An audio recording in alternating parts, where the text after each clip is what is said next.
Hello everyone welcome to my mini blog. तो ये आम अष्टमी बड़ी परा हो कहीं अष्टमी बड़ी दरकार तो से बड़ी में किसी फूल चंदन सिंदूर दुब बरकोली पत्र दिखाई।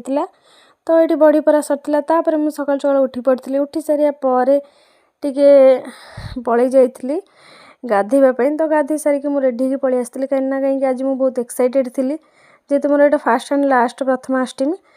तो से मुझे सकाल सकाल नुआ शाढ़ी पिंधिकी रेडी हो जाइली पलि आसती दुआर पूजा करने। दुआर पूजा कर सारिकी मुझे चौरा पूजा करने आसती।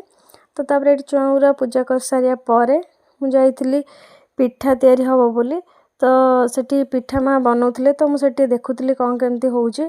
तो से पिठा बसैला बेले किसी सिंदूर चंदन से किसी गोटा गुआ कौड़ी देते ये हल्दी पत्र को सजाड़ी रखी।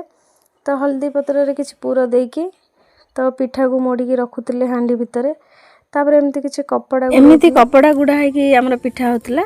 तो तापर पिठा सारिकी बाहरला। तो पिठा बाहर सारापर जेहेतु मो परुहामी से पिठा गोटे नहीं आसते माँ। तो मु बहुत एक्साइटेड थी कहीं मुझे माने परुहा है नहीं।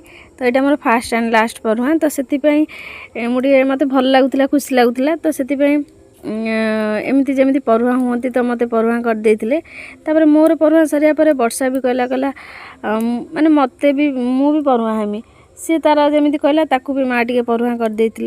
तो परुहा कर सारापर से तार खाइब बोली एंडुली आनी जेहेतु मु एंडुली खाइबिनी। तो से मो चकुली होता। तो मु चकुली ता सहित मटर तरकारी खाई। तो रही सांग मैंने टाटा देखा पुणी नेक्स्ट ब्लॉग रे। जदि मो वीडियो आपण मानक भल लगुच तो लाइक शेयर सब्सक्राइब निहाती करेंगे।